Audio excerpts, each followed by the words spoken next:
हर चीज पे।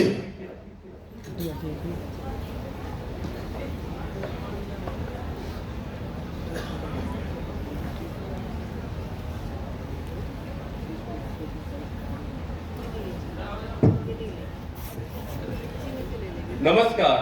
आए हुए अतिथिगण, अध्यापकगण एवं मेरे प्रिय साथियों, आज हम आपके सामने एक ऐसा नाटक प्रस्तुत करने जा रहे हैं जो कि आजकल की राजनीतिक स्थिति को बहुत ही बखूबी दर्शाता है। तो आइए इस नाटक का लुत्फ उठाया जाए।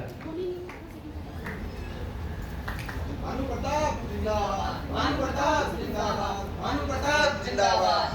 मेरे सभी साथियों, चुनाव आ रहे हैं तो इसलिए मैं चाहता हूं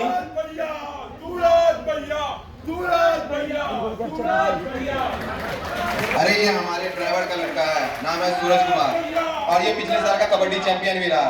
हाँ ठीक है, बंद करो ये सब। तो मैं कह रहा था चुनाव आ रहे हैं तो आपका नेता सही होना चाहिए, अच्छा होना चाहिए, पढ़ा लिखा होना चाहिए, आप लोगों के बीच का होना चाहिए। हाँ ठीक है।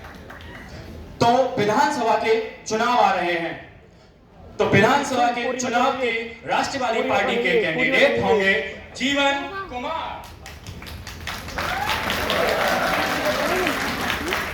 माना जीवन कुमार हमारी जात पात के क्यों ना हो, मगर हमारे बीच के कैसे हो गए?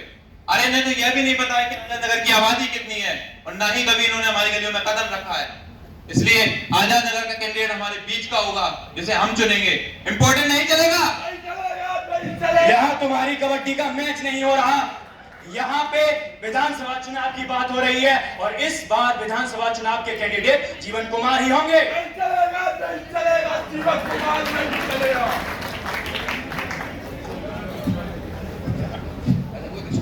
दोस्तों, तो आइए देखते हैं एक दूसरा दृश्य जहां गांव वाले सूरज कुमार को समझाते हैं।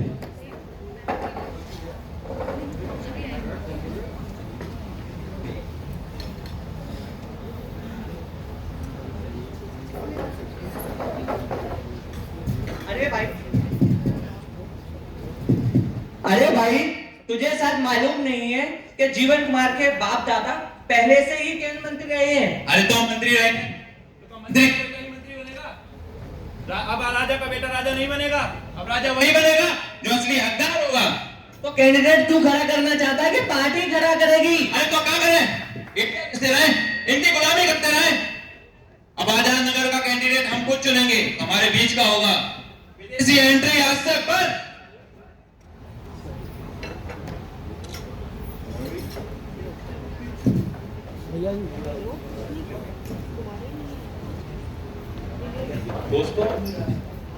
दोस्तों, तो आइए देखते हैं एक दूसरा दृश्य जब वहां बाबूलाल जी आ जाते हैं जो कि एक नेता भी हैं और भानु प्रताप के लिए मुखभरी करते हैं।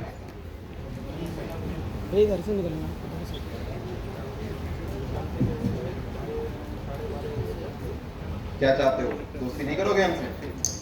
बड़े ना बाबूलाल जी, हमारी आप देती होगा। देखो ये बातलबाजी और स्टंटबाजी ना करते रह जाओगे, हाथ कुछ नहीं लगेगा। अगर मान लो आपके लिए जीत भी जाते हो तो क्या कर लोगे? अगर सच में कुछ करना चाहते हो ना, सर्जिकल स्ट्राइक करना सीखो। सर्जिकल स्ट्राइक मतलब कल पार्टी में जाना, वहां सब सीख जाओगे।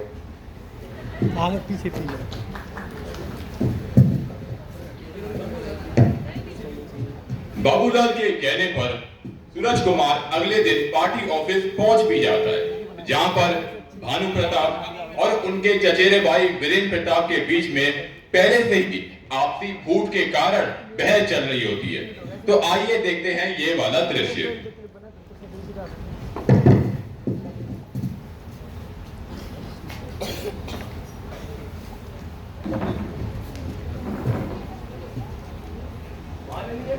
महोदय, सीधा प्रश्न है कि पार्टी के टिकट बांटे किस हक से गए?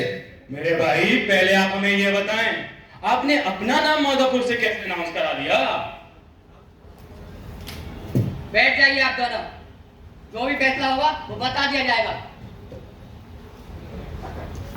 हमें बात करनी है। तू यहाँ क्या कर रहा है? सूरज नाम है हमारा। हाँ, कबड्डी चैंपियन। यहाँ क्या अपनी ट्रॉफी लेने आया है? पार्टी का टिकट लेने आए हैं। ओ लो भाई, भंडारे में बढ़ रही है पार्टी की टिकटें। तुझे उस दिन ही समझाया था, इस बार कैंडिडेट जीवन कुमार होंगे। जीवन कुमार, समझ नहीं आता तुझे?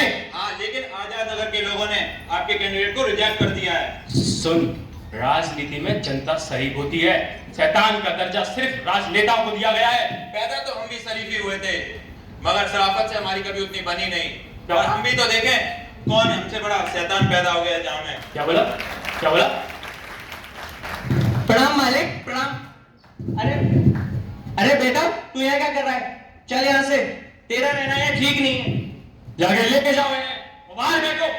सुन, जाके ड्राइवरी सीख, क्योंकि कुत्ते गलियों में भागते हुए अच्छे लगते हैं, जंगल में दहाड़ते हुए नहीं। कहीं नहीं जाएंगे, ये यहीं रहेंगे। क्या मतलब है कहीं नहीं जाएंगे? अपनी गोद में बैठाओगे क्या? मतलब साफ है, पार्टी की कोर कमेटी के सदस्य। क्या बकवास है ये? कैसे सदस्य हुआ? हमने बनाया। पार्टी के सदस्य महासचिव होने के नाते हमें ये अधिकार है कि हम कोई 3 युवाओं को चुनित कर सकते हैं। इसलिए एक्सक्यूज मी, आओ सूरज, इनकी कुर्सी हमारे बगल में रखवाई।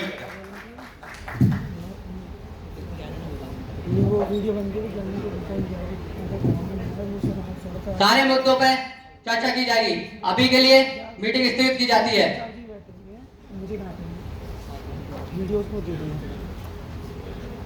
दोस्तों, आइए देखते हैं एक दूसरा दृश्य जहां सलाहकार महोदय, भानु प्रताप और कार्यकारी महोदय आपस में मीटिंग कर रहे होते हैं। वीरेंद्र को कंट्रोल करना बड़ा मुश्किल हो रहा है। वीरेंद्र नहीं, सूरज है। हाँ, समस्या गंभीर कर दी है उसने। आजाद नगर से सूरज को टिकट देते हैं तो वीरेंद्र का पल्ला भारी होता है, और नहीं देते तो आजाद नगर के लोगों से दुश्मनी। समझ नहीं आ रहा क्या करें। सब कुछ समझ।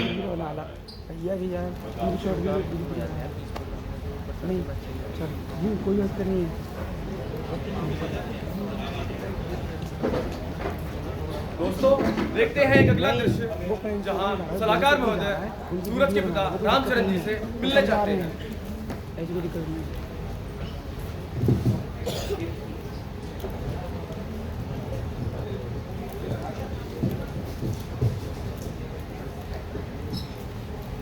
प्रणाम मालिक, प्रणाम। अरे बस बस बस बस। कैसे आना हुआ? अरे बहुत दिनों से तुम्हारे यहाँ का चाय नहीं पिया था, सोचा चला हूँ। और ये पटुक जी, आप भी हैं? कैसे हैं आप? बस कृपा है मालिक आपकी, आप आए तो हम भी आ गए। अरे क्यों नहीं, क्यों नहीं। मैं तो बस ये बतलाने आया हूँ कि आजाद नगर से इस बार राष्ट्रवादी का कैंडिडेट आप ही के लोगों के बीच का होगा। धन्यवाद सलाहकार जी, हम हमेशा पार्टी के अधीन ही रहेंगे। बड़ा पुण्य होगा सलाहकार। अरे बस बस, इसमें पुण्य की क्या बात है? आखिरकार पार्टी भी तो आप ही सब की है।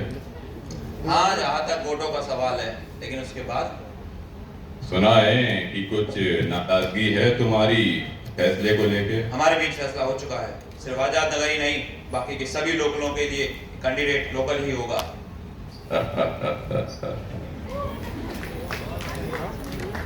कुछ दिनों के लिए शेरों ने अपना रास्ता क्या बदल दिया, सभी जानवर जंगल का कानून भूल गए हैं। खैर, मैं तो यही बतलाने आया था कि आजाद नगर से राष्ट्रवादी के कैंडिडेट होंगे रामचरण। क्या प्रभु, कुछ गलती हुई है हमसे? उम्मीदवार हम नहीं, सूरज बनना चाहता है। अब रामचरण ये तो दुनिया का हर बाप चाहता है कि उसका बेटा उससे आगे निकले, तरक्की करे, लेकिन सूरज को अभी अनुभव की जरूरत है। और तुम्हारे जैसा कर्मठ सच्चा व्यक्ति इस बस्ती को और कहाँ मिलेगा? बताइए आप लोगों की इनकी उम्मीदवारी पे कोई आपत्ति है? बताओ सूरज, तुम्हें तुम्हारे बाप की उम्मीदवारी पे कोई आपत्ति है? अरे आप लोग कुछ बोल का ही नहीं रहे हैं। उम्मीदवार हम नहीं बनना चाहते, हम तो आपके सिर्फ सेवक हैं। हाँ, तुम्हारे, लेकिन अब से तुम जनता के सेवक हो। प्रणाम।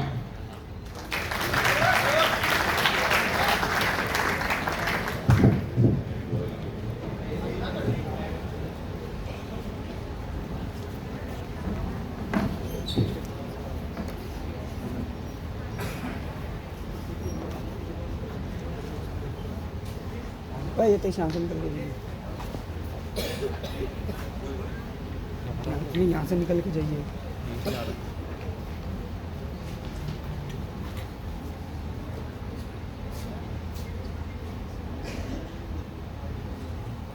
आदत भूमि जो आप हर जगह करते हो, सवाल हर चीज के लिए, आटा दाल चावल तेल साबुन खरीदते वक्त कितनी उंगली करते हो आप कि भाई ये आटे में मिलावट तो नहीं है, ये चावल में कंकड़ तो नहीं है, ये साबुन छाप तो अच्छी देगा ना, मोटरसाइकिल देते हो भाई इसकी माइलेज तो ठीक है ना, इसकी आफ्टर सेल सर्विस अच्छी है, छोटा सा पेन खरीदते हो कितने घिसापिटी करते हो, कितने घिसापिटी हर जगह हर वक्त हर चीज के लिए सवाल करते हो, सिवाय एक चीज के, अपनी सरकार चुनते वक्त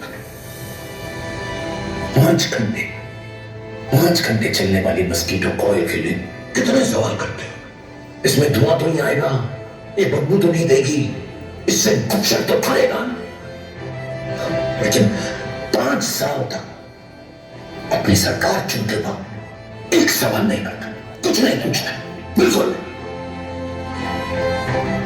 और इसलिए मेरी डिमांड है कि उनके धर्म पैसा जात पात धर्म संप्रदाय के लिए वोट देने की बजाय जो आपसे वोट मांगने आए आप उससे सवाल पूछो, पूछो उससे कि अगले 5 साल तक तुम मेरे लिए क्या करोगे, मेरे बच्चों की शिक्षा के लिए क्या करोगे, मुझे नौकरी दिलाने के लिए क्या करोगे, मैं अगर बीमार पड़ गया तो मेरे परिवार के लिए क्या करोगे, अगले 5 साल तक तुम मेरे देश को आगे बढ़ाने के लिए क्या करोगे, पूछो।